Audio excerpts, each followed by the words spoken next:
Hi, everyone. Welcome. My name is Teresa Ann Dickerson, and I'm a graduate student at Case Western Reserve University. I serve as the Academic Affairs Co-Chair on SNMA's MAPS National Board.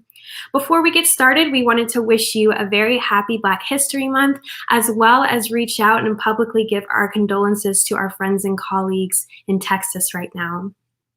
Today, I'm really excited to be presenting to you the Road to Your White Coat series. This is the first webinar in a series of webinars called the Competitive Applicant Series that is hosted by the Minority Association of Pre-Medical Students. Today we have Dr. Johnson, who is going to cover an overview of goals, both scholastic and extracurricular, to help pre-medical students accomplish and help mold them into the best applicant they can be in this upcoming session.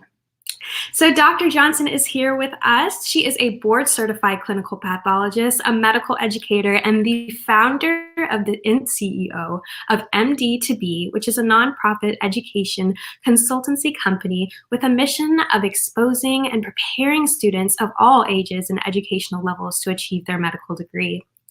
So during this presentation, we encourage you to ask questions in the comments section, and we'll have a short question session at the end of the presentation.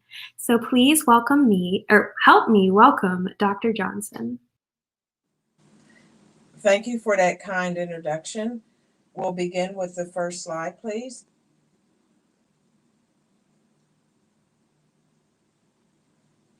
So, the road to your white coat. As you see in these pictures here, the white coat ceremony was implemented by the Arnold P. Gold Foundation in the 80s, I believe, late 80s, early 90s, to bring back humanism in medicine. They wanted to remind students what the white coat signified. So you see a ceremony that begins somewhere during the first semester, where you will be donned with your white coat by a faculty member. Next slide, please. So where do you start your journey? Well, you've got a lot of difficult, tough decisions ahead. And what you should consider are, what are my goals? And when considering what your goals are, you see that you really got to consider a lot. You got to consider yourself, your family, financial, also, you have to consider, the amount of education. Are you artistic? What are you passionate about? What's your purpose on in this lifetime? So then, when you finally consider that, give it a lot of thought. Try to not listen to the outside influences, because you'll have a lot of naysayers or people that are trying to live their life through you. So take some quiet time, reflect, think, what do you want to do? Now, I assume you're on this at this webinar because you've decided, yeah, I definitely want to be a doctor. Next slide, please. So where should you begin your journey? Well, you see here the road, and each year represents the freshman, sophomore, junior, senior, and postbac and beyond. So for those of you that are first year students, and I would like, if you're in a chat, to put if you're a first year student, because that's excellent that you started early and trying to figure out how you should stay on track. So the following spring, you should pursue medically relevant, meaningful activities. But the most important thing is that will not distract you from your academic focus. You can be the president of this, the founder of that, but unless your grades, your GPA, your MCAT meet the mark, nobody's going to know, at least the medical schools are not going to know, about the wonderful service and activities that you were involved in. Now, ideally, in the fall semester, you should be taking your Chem 1, your General Chemistry 1, your Biology, and you should definitely meet with your Premed advisor. Now, one of the things I tell you about meeting with your Premed advisor, come correct. Okay, your Premed advisor is usually not your peer. They tend to be older than you, different generation, come respectful, understand that Their time is valuable. And so make an appointment, don't just show up. Also, you probably have an academic advisor outside of your pre-med advisor. Let them know that you're interested in medical school and that you want to, do it in 4 years if that's your goal. Now, in the spring semester, you should take your general chemistry too and your biology too. And in the summer, you should also look for research and clinical exposure and community service type activities.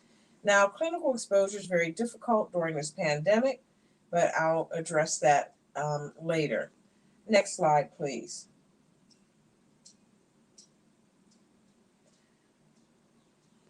Did we skip year 2? Okay. Year 2, your sophomore year, again, you should be still involved in clubs, activities that won't distract you, that usually have a medical focus. And let me explain something to you. The Greek meaning of doctor is teacher. So don't negate your tutoring and teaching opportunities, particularly in underserved areas. And particularly during this pandemic, these students through K through 12 really, truly need it. So in the fall and spring, the fall, you should be trying to do your organic chemistry 1, your psychology, again, schedule an appointment, meet with your pre-med advisor, and basically in the summer, look for meaningful activities. National Institutes of Health is an excellent one. They had minority programs for summer internships, seek those out. And consider, now you should start, you've got the OChem to GChem, and really what you need is the physics, but you should start MCAT prepping. And actually, you should start MCAT prepping while you're taking the courses. Get an MCAT book, question bank, and while you're taking physics or chemistry, look at the questions that they're going to be asking. It's an excellent way to review to see what you do know. Next question, please. Next slide, please. Now, year 3, it's getting close now. You need to be reading the medical school application timeline. And that's a AAMC. And there's a lot of resources for those that don't want to go to allopathic medical schools and you're considering an osteopathic. So basically, again, trying to stay involved, maybe take some leadership opportunities in those clubs and activities you've been involved in your freshman and your sophomore year. Definitely meet with your pre-med advisors. And now you're trying to take your physics 1, your biochem, you're continuing your MCAT prep, because in the spring, if you haven't already taken your physics 2, you take that and you're ready for your MCAT prep. I personally spent my summer of my freshman year doing physics 1 and 2. It's easier. The summer courses are hectic, but it's easier when you have one course at a time. And I was able to ace both of them because that was my focus my freshman summer. Again, you want to start looking at the timeline. You want to take your MCATs by May or June of your junior year. If you've completed all the prerequisites, I'm going to repeat myself. Do not take the MCAT if you have not completed all the prerequisites. You're only going to do yourself a huge disservice. In June, after your junior year, you want to start submitting your medical applications, and I'll talk about how you select schools and resources. In the summer, you want to continue to get research, clinical exposure, and community service. Next slide, please. Now, your last year, again, you're continuing. And one thing I want to say, as you go through these courses and you do well, you want to introduce yourself to your professors that you want supportive letters of recommendations from. You don't want somebody to say, oh, they took my class and got a B. So it's a nice idea to make an appointment, particularly if you're doing well, and particularly if you're struggling, and say, look, I'm enjoying your course, or I'm struggling in your course. I need your help. If you're doing well in the course, I find your course, I enjoy it. I think it's going to be useful to what I want to do in the future. I want to go to medical school, and I'd like to know if you would support my application with an excellent letter of recommendation. Never ask just for a letter of recommendation. You want to ask for a supportive and excellent letter of recommendation. And please do that with a B or better, preferably an A. Now, in the fall, you want to start taking some upper level science courses. You're going to start your medical school interviews. Again, some upper level science courses. And you want those to be courses, preferably that you'll take in medical school: anatomy, physiology, biochemistry has hopefully already been done, histology, what we call it, molecular biology. So those are the things that you want to do. Now, during the summer, have some fun. But it's not a bad idea to maybe watch some YouTube videos to get an overview. I started medical school in 1983, and we didn't have all those resources, and University of Pennsylvania School of Medicine recommended that we do the anatomy coloring book. And, we kind of thought, oh, geez, we're, college graduates, but that coloring book was really kind of cool because you started to understand the muscles and the anatomy. Next slide, please. All right, so post-baccalaureate years and beyond. Now, if you don't feel and your GPA and your MCATs are not where they're not in the ballpark, then you might want to consider two things. Before I go to Postbac, and this is where parents hate me, and I'm going to expand on it later, you might want to consider delaying graduation. And parents look at me and really don't want to hear that, particularly if they're paying, but let me explain why. Med schools are ranked on undergraduate GPAs. It makes no sense, but ranking means everything to the medical school.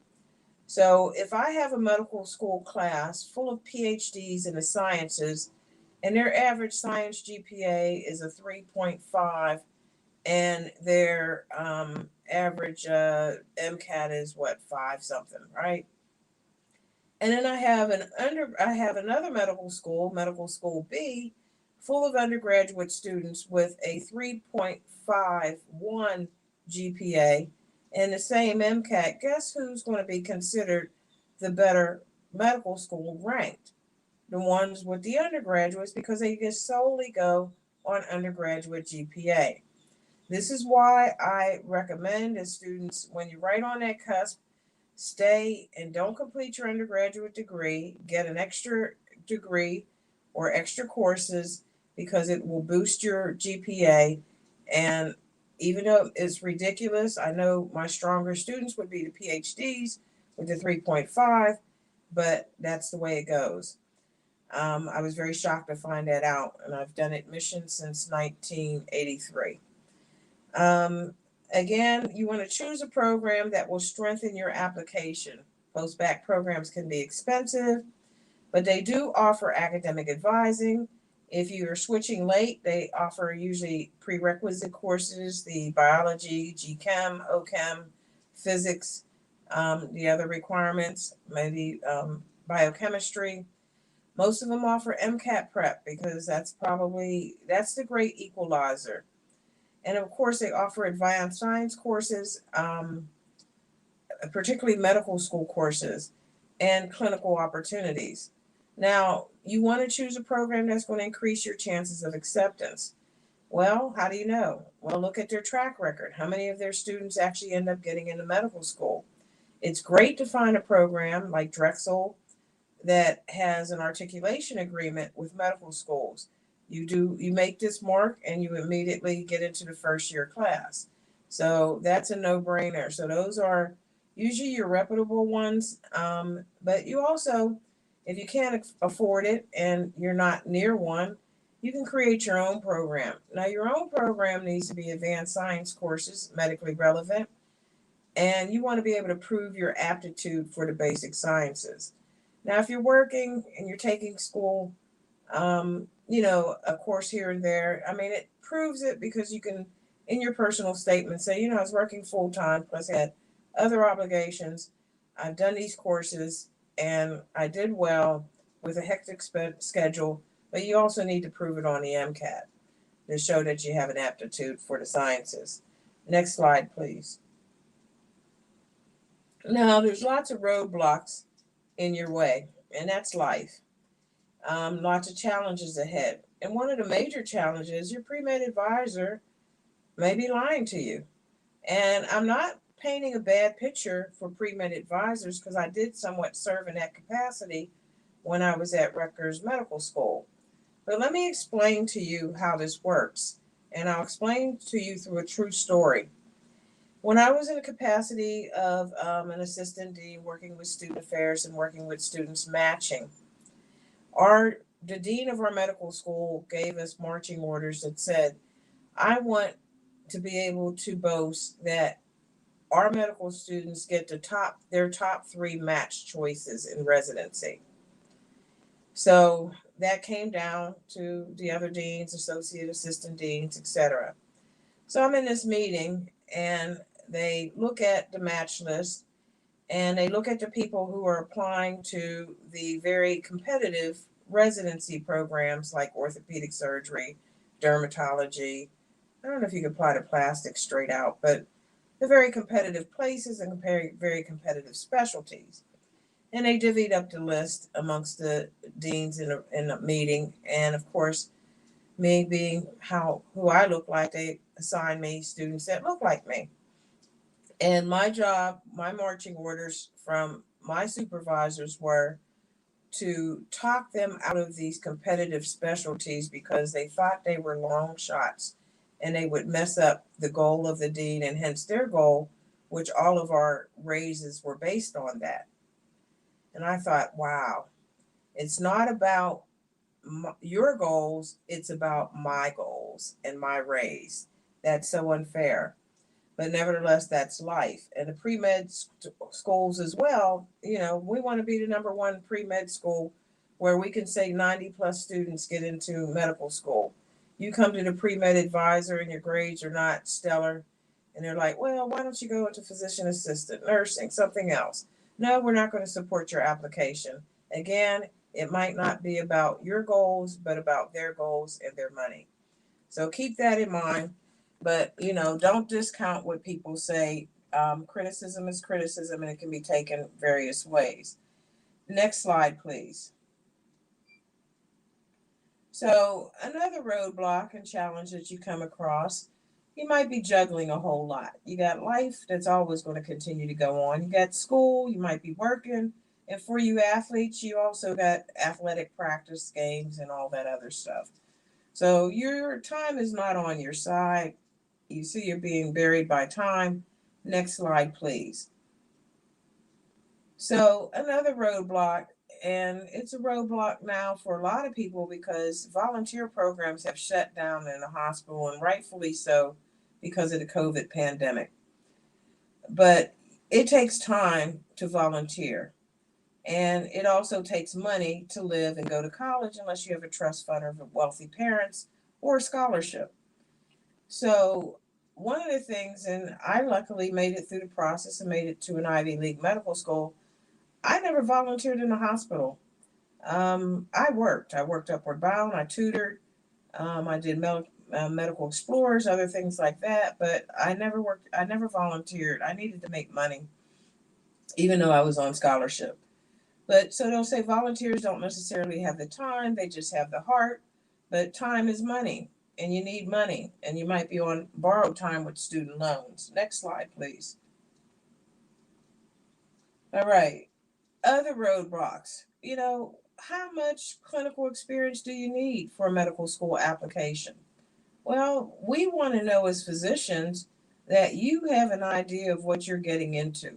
Because we don't want you to take up a valuable seat and go, oh my God, this is not for me, and get out. Because that doesn't look good for us either, because you count as an attrition, which is a negative reflection of our medical school.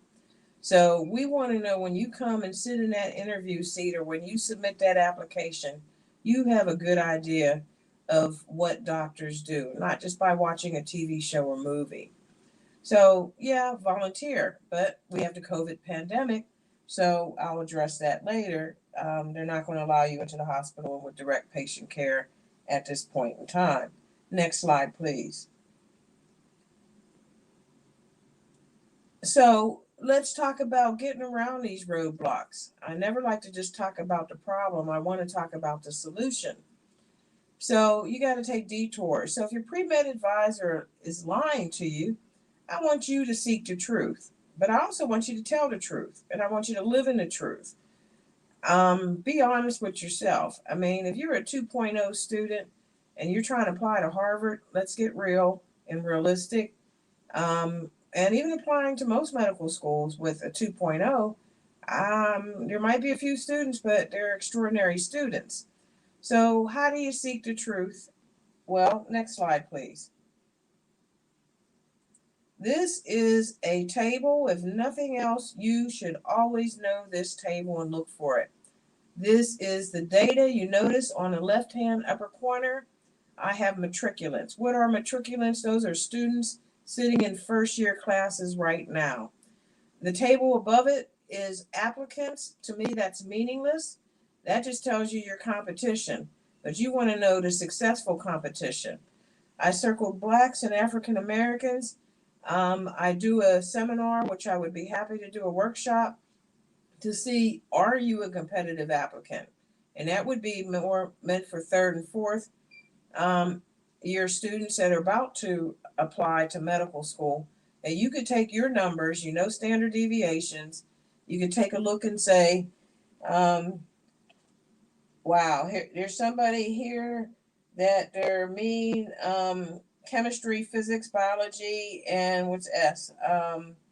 The science GPA, this is the MCAT, was a 126.2 with a 2.1 spread. So they took somebody with a 124.1 all the way to a 128.3. So the math is simple. You can see, do you fall in that range? And medical school admissions committee, we do a lot of research. I've done a lot of research throughout the years. We want to know, is that kind of credential, has that been successful at our medical school? So then we'll go to the next slide, please. And you see it's MSARS, it's kind of small, but there's some admission products that you are a must, okay? They're not expensive. Basically, you have to get an MSARS, because if you're applying to a medical school, you got to know what they're looking for, who they're accepting. Like I said, don't apply to Harvard with a 3.2. Like, most likely you won't get in. But you might get into another medical school, and MSARS will tell you that. There's free resources, but MSARS is the truth. Next slide, please. So the take-home message here is, if your pre-med advisors are lying to you, you know how to seek the truth. You know how to ask other people. I hope you're part of MAPS, because we're going to encourage you. We need you. So you never, never let someone with the significance of a speed bump become a roadblock in your life. And something else I want to share with you. A lot of your professors, I shouldn't say a lot, some of your professors who have PhDs, they are frustrated pre-med students that did not get into med school. So they are not 100% happy to help you accomplish something that they themselves could not do. So a lot of them are speed bumps, but you can get around them quite easily. Next slide, please. The other one, time. Don't be your worst enemy. You only got 24 hours in a day. Spend it wisely. Look at the cost of college if you graduate 4, 5, or 6 years. It's not that significantly different. Like I said, parents hate me for this one, because if they're paying, they're like, oh my God. And then the other thing too, I have to tell parents, if you're trying to keep up with the neighbors' kids, oh my God, everybody else is going to be sending graduation invitations. They're going to think my kid is not smart and not graduating. Well, the race is for the one who endures to the end. Well, when you become the doctor and go to a reputable medical school because you spent a fifth year boosting your GPA and getting prepared, then I mean you got to put tunnel vision on and really not pay attention to what other people are doing, because this is your life, your journey. So if you haven't got the time to do it right, when will you find the time to do it over? Time management is so important. So take your time, do it right. It may take a little longer. You can explain that in a personal statement. We don't crucify applicants that take 5 years or 6 years to graduate, particularly if they're working or an athlete or something like that. Next slide, please. Um, Also, don't be your worst enemy. Don't let your ego be your roadblock. You're juggling a lot. Um, something's going to drop. So, but you got to have some faith and believe that you in your abilities, but be reasonable. Um, you know, you you can do what you want to do, but you can't do everything. But if you're not confident in your own power, you won't be successful, nor would you be happy. Next slide, please. All right, so the detour with clinical opportunities. You need money. There's lots of volunteer experiences, but guess what? There's lots of great, get paid well to be a scribe and other experiences that are actually more valuable than a volunteer experience in a hospital. Because when you're right beside the doctor taking, excuse me, notes, there's nothing better to understand what you're getting into, to see that doctor patient relationship and start to learn the language. All right, next slide, please. Now, during the pandemic, no, do not put yourself in harm's way. Do not spread the pandemic. As we're doing right now, I am online, you're online, and there's lots of opportunities online. You can still do lots of jobs online. You can still possibly, I'm not sure if they're doing scribing online, but I would imagine doctors are doing what they have to do to still get the job done without risking a great expense in PPE and their employees' health.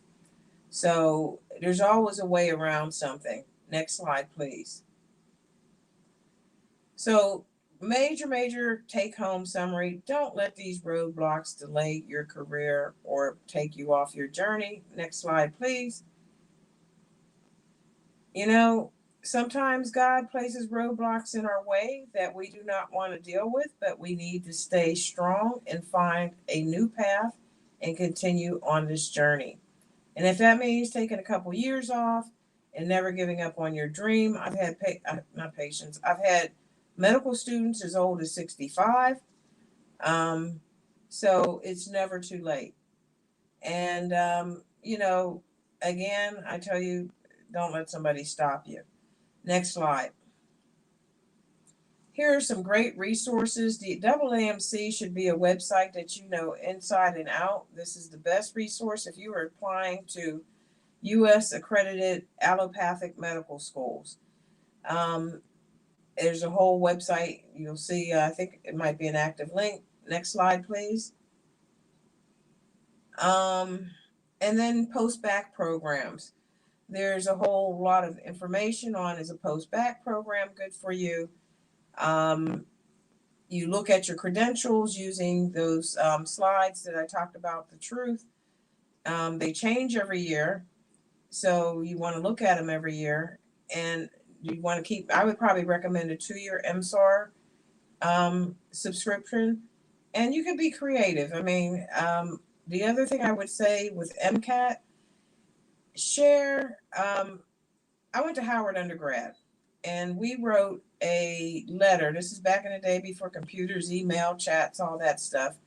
And a group of us were studying, and I took my MCAT 3 times. I'm not proud of it, but the third time got me into an Ivy League medical school.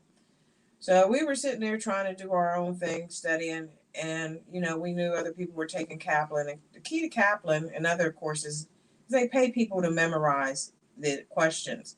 So you actually get to take the test before the test. And we wrote a letter to them saying, look, we're PO, okay, PO. We can't even afford the extra O and the R. And we have a group of students here at Howard that would like to take your MCAT prep course. Could you give us a discount? And they did. Okay. We sent, like I said, this is back in the day where we sent the letter, we sent it registered return receipt so they couldn't ignore that we had sent this letter to them. We knew they got it. We followed up with phone calls and we told them, how passionately we wanted to be physicians, and they let us come to their center. There was no computers then. It was tapes and tests. And literally, I treated it like a job, and it paid off because literally the night before the MCAT, I was in there taking the questions. And the next day, I was like, oh my God, this is the same question. Let me just read through it. I know the answer's B. And it literally was the same question. So MCAT prep, you start it as soon as you start taking the courses. Okay. You start relationships with your professors early on in your courses. Um, you know, you might want to, if you're struggling, please show your face. You're paying them for office hours, etc. So, utilize their resources. But when I say come correct, you have to come with respect and, is this a good time? I want to discuss, and don't come and say, oh, what should I do? Okay. And please don't ever go to medical school and do that because we will talk about you. What you need to come and say is, I'm struggling in your course. This is what I'm doing. What else should I do? Where am I going wrong? I didn't get what I wanted to get on this particular exam. But this is what I did. Okay. And they'll say, well, and students that come to me that said that when I was a professor, I would say, you need to do more questions. You need to stop memorizing. You need to start thinking, things that really are constructive because we've been in the business a long time. And if we didn't make the mistakes ourselves going through the process, we know a whole lot of students that some of them were hard headed, some of them weren't, and they're doctors today. So come correct, you're coming to an older population, address them with respect. So that's MCAT. The letters of recommendation again. If you've got a biology teacher that wants to be in your shoes and may not look like you or just not in your corner for some reason, personality conflict, racism, whatever,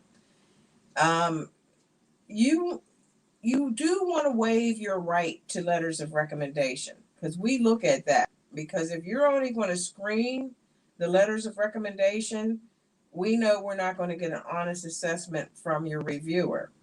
So we are going to basically look at the fact if you did not waive your right. And then we're going to look at, is this just a stamp? Oh, yeah, they did okay, didn't know them, large class, end of story. You definitely want a letter of recommendation. It's very helpful to get it from a physician, okay? Because if a physician says, this I recommend him, we're telling you, we want you in the profession. We don't want bad eggs. We have enough bad eggs and bad publicity with Dr. Nassar and another pedophile pediatrician here in Florida. So we don't want people that have problems. And actually, let me speak on that. Sometimes there's some, what do they call it now? We call them the problem people in the admissions committee. But, on that AMCAS application where you have to admit to if you cheated or had some kind of offense or whatever, be honest. Okay, be honest because we'll find out. It's too easy to look stuff up.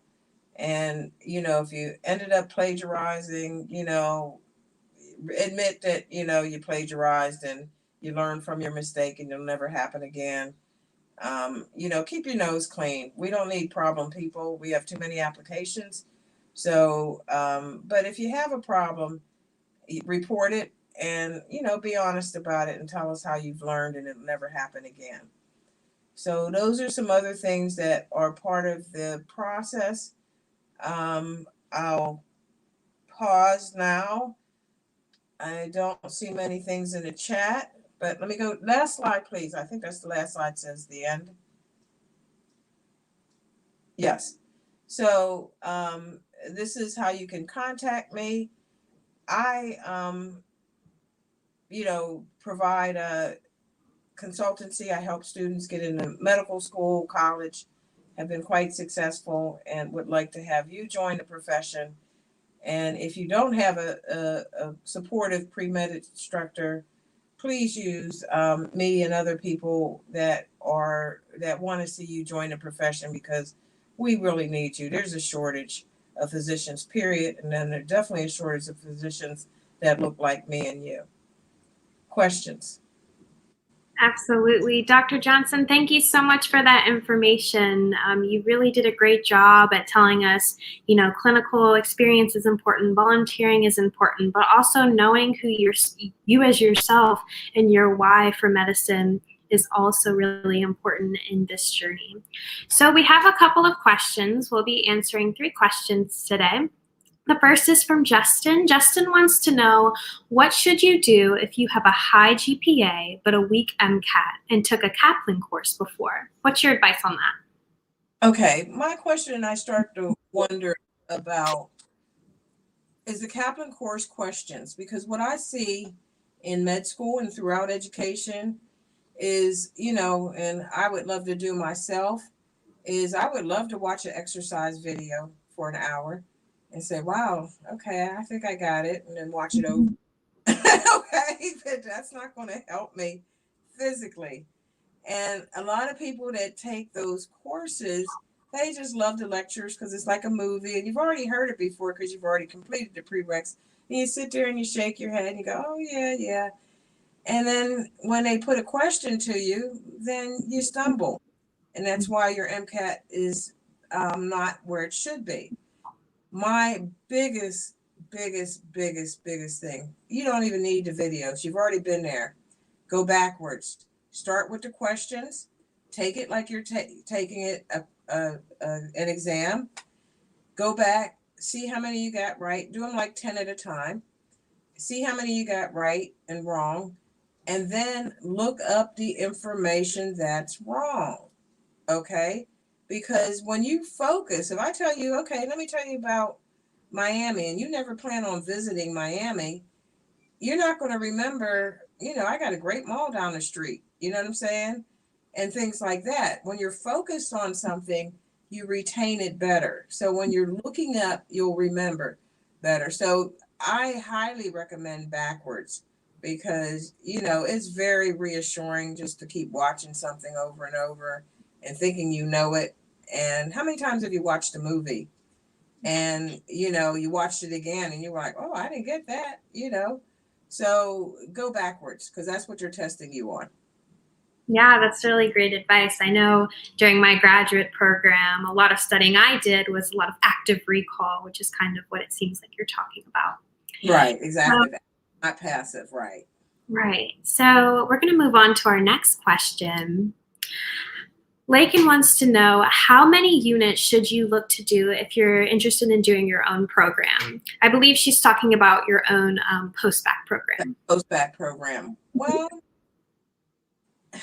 I would say, show me that you can handle the first year courses in the basic sciences. Okay, that's what I'm going to prove at an admissions committee. I'm going to say, wow, this person has had basically what we give in the first year, but remind you, it's watered down.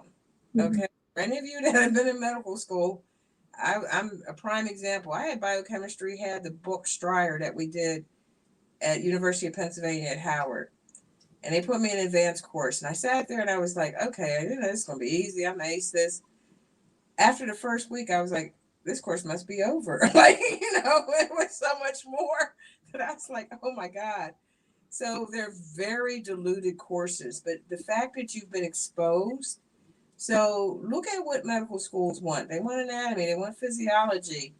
They want biochemistry. They want histology, molecular biology. Show me that, you're not going to come in green and struggle from day one. You'll probably struggle after the first week, or find it challenging after the first week, but you don't want to struggle from day one. So I would say look at those core first year courses and try to do those. That sounds great. Okay, so the next question we will be looking at is from Kira.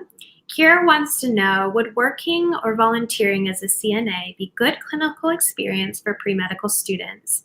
If not, should they look into other certifications like EMT certifications? What's your advice on clinical experience? Both. We love EMTs. Okay. They end up being our ER doctors, and they kind of at least understand the crashing part of a patient. They don't know much about continuity of care, but they know the ABCs of medicine, which is good.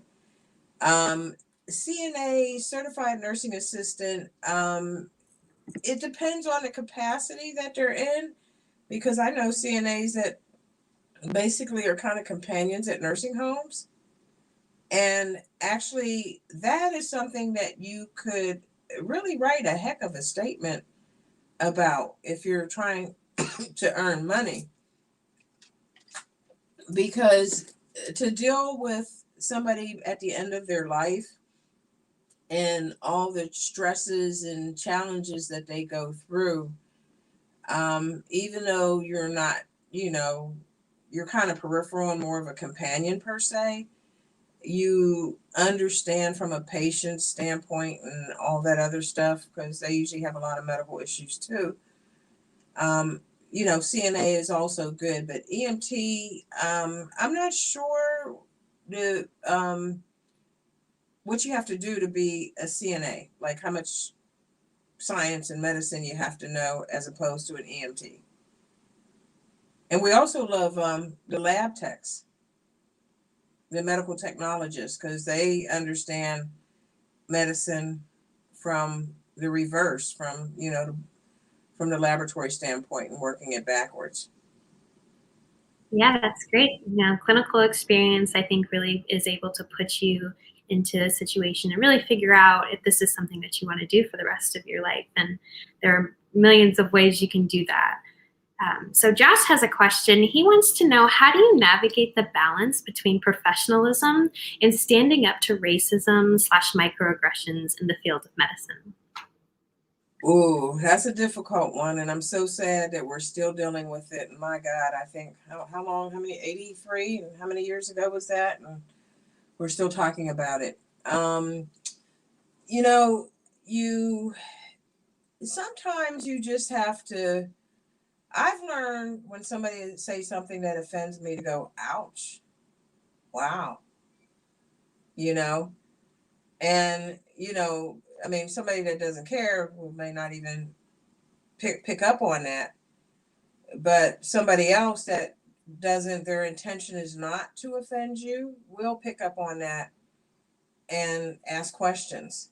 So, when you really want to say WTF, you say, ouch. Okay. You kind of remain professional, but you're thinking WTF, like how the hell could you say that, But the microaggressions, being a Black woman in medicine, Lord, I could talk. That's a whole nother,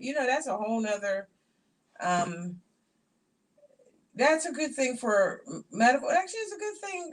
Medical students, definitely. In the undergraduate realm, they think, particularly at majority schools, that we're not going to make it. So, they don't worry that much. But when you're actually in the hospital, you ask questions respectfully. Help me understand why you would think that.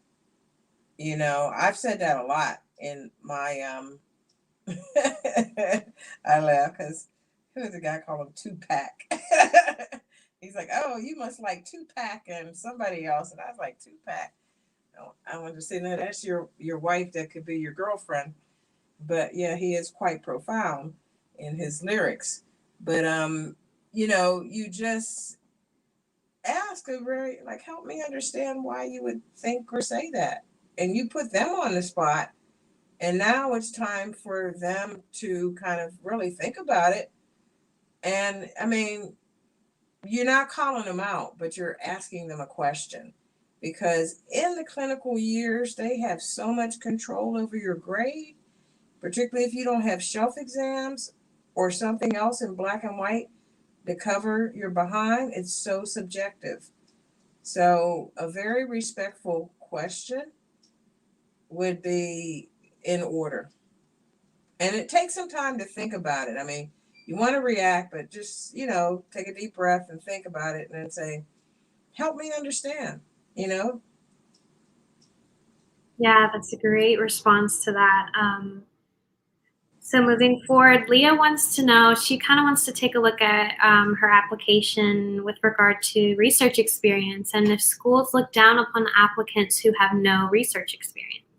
Well, if you're going to a big research institution like the top Ivies, people have a heads up on you with research experience because that's what they're about. Luckily, I had an opportunity at the National Institutes of Health through Howard University and spent my junior summer and actually from my junior summer onward till I went to medical school, I worked at the National Institutes of Health. So that helped my application immensely. Um, Research, I went to Penn, a big research institution. The top 10 schools are going to be big research institutions. And they liked the fact that I had NIH experience. It's nice, and you really do want to have some because we don't want to just swallow data as physicians without knowing how to ask the right questions. Look at these vaccines, okay?